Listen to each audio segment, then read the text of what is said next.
കുഞ്ഞു പൂമ്പാറ്റയായ ചെങ്കോമാളിയെയും അവയുടെ ആതിഥേയ സസ്യമായ ഇലമുളച്ചിയെയും കുറിച്ചാണ് പുഷ്പക് ഇന്ന് വിശദീകരിക്കുന്നത്.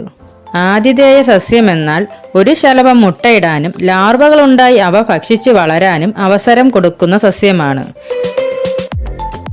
ചെങ്കോമാളിയെ രണ്ടാമത്തെ വലിയ ചിത്രശലഭ കുടുംബമായ നീലി ചിത്രശലഭങ്ങളിലാണ് ഉൾപ്പെടുത്തിയിരിക്കുന്നത്. ഇന്ത്യയിൽ 4 സബ്സ്പീഷീസുകളായി കാണപ്പെടുകയും തലിക്കാഡ ന്യൂസിയസ് എന്ന ശാസ്ത്രീയ നാമമുള്ള ഇവയെ റെഡ് പിയറോ എന്നാണ് അറിയപ്പെടുന്നത്. പിയറോ എന്നാൽ കോമാളി എന്നർത്ഥം. കോമാളിയുടെ മുഖത്തെ മേക്കപ്പിനോട് സാദൃശ്യം വരുന്ന പാറ്റേൺ ഉള്ളതുകൊണ്ട് ഇവ അങ്ങനെ അറിയപ്പെടുന്നത്. കാണാൻ വളരെ ഭംഗിയുള്ള ചെങ്കോമാളി ശലഭങ്ങൾ ഇന്ത്യൻ ഉപഭൂഖണ്ഡത്തിലെയും തെക്ക് കിഴക്കൻ ഏഷ്യയിലെയും നിത്യഹരിത വനങ്ങൾ, അർദ്ധനിത്യഹരിത വനങ്ങൾ, ഹിൽ സ്റ്റേഷനുകൾ, പാറക്കെട്ടുകൾ, പൂന്തോട്ടങ്ങൾ എന്നിവിടങ്ങളിലെല്ലാം ഭക്ഷ്യസസ്യമായ ഇലമുളച്ചി ധാരാളം വളരുന്ന സ്ഥലങ്ങളിലെല്ലാം ഇവയെ സമൃദ്ധമായി കാണപ്പെടുന്നു. വളരെ ദുർബലമായി പറക്കുന്ന ചിത്രശലഭങ്ങളായ ഇവ പലപ്പോഴും ചെറിയ ചെടികളിലോ പുല്ലുകളിലോ ഇരുന്നുകൊണ്ട് രാവിലെയും വൈകുന്നേരങ്ങളിലും തുറസായ സ്ഥലങ്ങൾ ഒഴിവാക്കി കുറ്റിക്കാടുകളിലും അടിക്കാടുകളിലും തണലുള്ള സ്ഥലങ്ങളിലും മറ്റും വളരെ സാവധാനത്തിൽ ഭൂമിയോട് അടുത്തു ചേർന്ന് ചെറിയ പറക്കലുകൾ നടത്തുന്നു.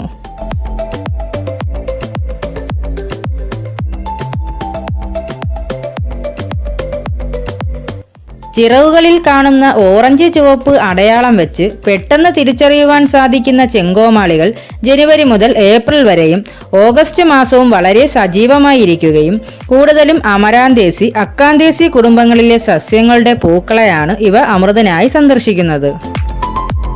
ചെങ്കോമാളി ശലഭത്തിന് 3 മുതൽ 3.5 സെന്റിമീറ്റർ വരെ വലിപ്പമുള്ള ചിറകുകളുണ്ട്. വെള്ള, കറുപ്പ്, ഓറഞ്ച്, ചുവപ്പ് എന്നീ 3 നിറങ്ങളുടെ കോമ്പിനേഷനിൽ ശ്രദ്ധേയമായ പാറ്റേണാണ് ചിറകുകൾക്കുള്ളത്. അതിൽ മുകൾ വശത്തെ പാറ്റേണും അടിവശത്തെ പാറ്റേണും വ്യത്യസ്തമാണ്. ചിറകുകളുടെ മുൻവശത്തിന്റെ താഴത്തെ അറ്റത്തുള്ള വലിയ ഓറഞ്ച് ചുവപ്പ് ഭാഗം ഒഴികെ ബാക്കി ഭാഗങ്ങൾ തവിട് കലർന്ന കറുത്ത നിറമാണ്. ചിറകുകളുടെ അടിഭാഗത്ത് 3 നിറങ്ങളും ചേർന്നുള്ള പാറ്റേണാണ്. മുകൾ വശത്തെ പാറ്റേൺ കഴിവതും ഇവ പ്രദർശിപ്പിക്കാറില്ല. എല്ലായ്പ്പോഴും ചിറകുകൾ അടച്ചു വച്ചിരിക്കുന്ന രീതിയിലാവും കാണുക. ഇവയുടെ പാറ്റേൺ ചെടികൾക്കിടയിൽ ഇരിക്കുന്ന ഇവയെ പെട്ടെന്ന് തിരിച്ചറിയാൻ സാധിക്കാതെ ശത്രുക്കളിൽ നിന്നും സംരക്ഷണം നൽകുന്നു. ഇവയുടെ ചിറകുകളുടെ ചലനങ്ങളും കാണാൻ നല്ല രസമാണ്.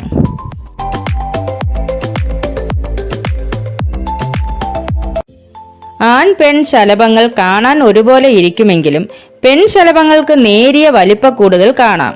പെൺശലഭം ഇലയുടെ അടിഭാഗത്ത് മുട്ടകളിടുന്നു. ഇളം പച്ച നിറത്തിൽ ദീർഘവൃത്താകൃതിയിലുള്ള ചെറിയ മുട്ടകളാണ് ഇവ. ഇവയുടെ മുട്ടകൾ 3-4 ദിവസം കൊണ്ട് വിരിയുകയും ലാർവാ ഘട്ടം 2 മുതൽ 2.5 ആഴ്ച വരെ നീണ്ടു നിൽക്കുകയും പ്രാരംഭ ലാർവയ്ക്ക് ഏകദേശം 2 മില്ലിമീറ്റർ വലിപ്പവും പച്ച നിറവുമാണ്. മുട്ട വിരിഞ്ഞ ഉടൻ തന്നെ ഇലമുളച്ചിയുടെ കട്ടിയുള്ള ഇലയുടെ മുകളിലും താഴെയുള്ള പുറംതൊലിയുടെ പാളികൾക്കിടയിൽ തുരന്നിറങ്ങി ഒളിച്ചു വസിക്കുകയും മാംസളമായ ഇലയുടെ ഉൾഭാഗം ഭക്ഷിക്കുകയും വിസർജ്യത്തിന്റെ ചാൾ വെളിയിൽ ദൃശ്യമാവുകയും ചെയ്യും. ഒരു ഇല പൂർത്തിയാകുമ്പോൾ ഇവ പുറത്തു വന്ന് പുതിയ ഇല തുരന്ന് അതിനുള്ളിൽ പ്രവേശിക്കുന്നു. പ്രായപൂർത്തിയാകുമ്പോൾ ഇളം മഞ്ഞ നിറവും തല വേർതിരിച്ച് അറിയുകയും ചെയ്യുന്ന ഇവയ്ക്ക് വെള്ള രോമങ്ങളുണ്ടാകും. പിന്നീടുള്ള ഘട്ടങ്ങളിൽ ശരീരത്തിന്റെ വശങ്ങളിൽ കറുത്ത പൊട്ടുകൾ വികസിച്ചു വരികയും ചെയ്യുന്നു. പ്രീ പ്യൂപ്പേഷൻ ഘട്ടത്തിൽ ലാർവ ക്രീം നിറമുള്ളതും തടിച്ചതുമായി കാണപ്പെടുകയും തുടർന്ന് പ്യൂപ്പേഷനായി ഇലകളുടെ മുകളിലോ താഴെയോ തുറന്ന സ്ഥലത്ത് സ്ഥിരതാമസമാക്കുന്നു. പ്യൂപ്പൽ ഘട്ടം 7 മുതൽ 9 ദിവസം വരെ നീണ്ടു നിൽക്കും. പ്യൂപ്പ പാകമാകുമ്പോൾ ചിറകുകൾ ഇരുണ്ടതായി മാറാൻ തുടങ്ങും. ചിത്രശലഭം പുറത്തു വരുന്ന ദിവസം പൂർണ്ണമായി കറുത്തതായി മാറുകയും ചെയ്യും. പുറത്തു വന്ന ശലഭം 1 മണിക്കൂറിനകം പറന്നു തുടങ്ങും.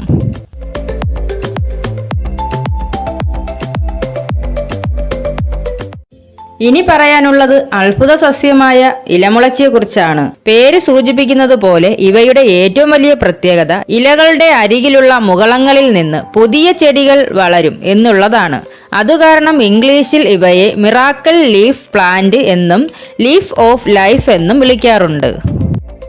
ക്രാസുലേസിയ കുടുംബത്തിൽപ്പെട്ട ഇലമുളച്ചി മഡ്ഗാസ്കർ സ്വദേശിയാണെങ്കിലും ലോകത്തിലെ മിക്ക ഭാഗത്തും ഉഷ്ണമേഖലാ നിത്യഹരിത വനങ്ങൾ, വരണ്ട ഇലപൊഴിക്കും വനങ്ങൾ, മലഞ്ചെരുവ് വനങ്ങൾ, മണ്ണു തീരെ കുറഞ്ഞ പാറക്കെട്ടുകൾ എന്നിവിടങ്ങളിൽ കാണപ്പെടാറുണ്ട്.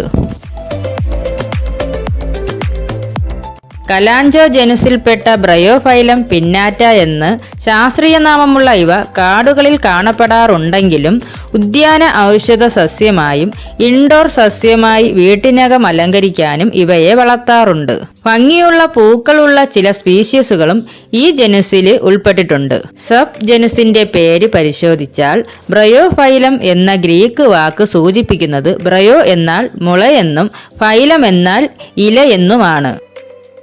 Cathedral bells, air plant, love bush എന്നും അറിയപ്പെടുന്ന ഈ ജനപ്രിയ വീട്ടുചെടി ശരാശരി 1 മീറ്റർ വരെ പൊക്കത്തിൽ വളരുകയും തണ്ടുകൾക്ക് തവിട്ട് നിറവും സമൂഹമായി ക്രമീകരിച്ചിരിക്കുന്ന ഇലകൾ തണ്ടുകളിൽ നിന്ന് നീളമുള്ള ഇലഞ്ഞെട്ടുകളിൽ ഉണ്ടാവുകയും ഇലകൾ മാംസളമായതും കടുംപച്ച നിറത്തോടു കൂടിയതും ശാഖാഗ്രങ്ങളിൽ ഡിസംബർ മുതൽ മാർച്ച് വരെ പിങ്ക് നിറമുള്ള നമ്രമുഖികളായ പൂക്കൾ കുലകളായി ഉണ്ടാവുകയും ചെയ്യുന്നു.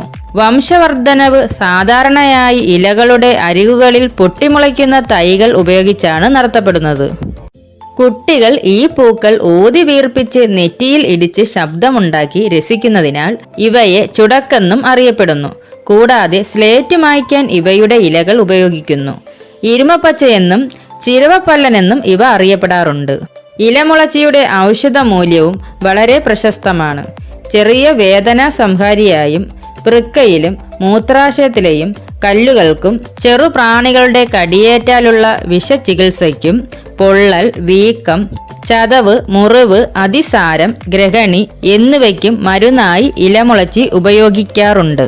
കൂടാതെ ഇവയ്ക്ക് കീടനാശിനിയുടെ സ്വഭാവവുമുണ്ട്. എന്നാൽ ഇവയെ ഹവായി ദ്വീപുകളിൽ ഒരു അധിനിവേശ സസ്യമായാണ് അറിയപ്പെടുന്നത്.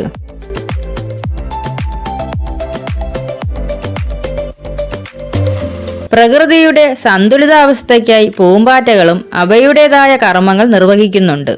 അവ ചുറ്റും പറന്നു നടക്കുന്നത് കാണുന്നത് തന്നെ ആനന്ദകരമാണ്. ഓരോ ശലഭങ്ങളും അവയുടെ ഹോസ്റ്റ് സസ്യങ്ങളിലാണ് വളരുന്നത്. അതുകൊണ്ട് ഈ ശലഭങ്ങളെ സംരക്ഷിക്കണമെങ്കിൽ അതായത് ആതിഥേയ സസ്യങ്ങളെ നമ്മൾ നട്ടുവളർത്തി പരിപാലിക്കുകയാണ് ചെയ്യേണ്ടതെന്ന് ഓർമ്മിപ്പിച്ചുകൊണ്ട് പുഷ്പക് മടങ്ങുന്നു.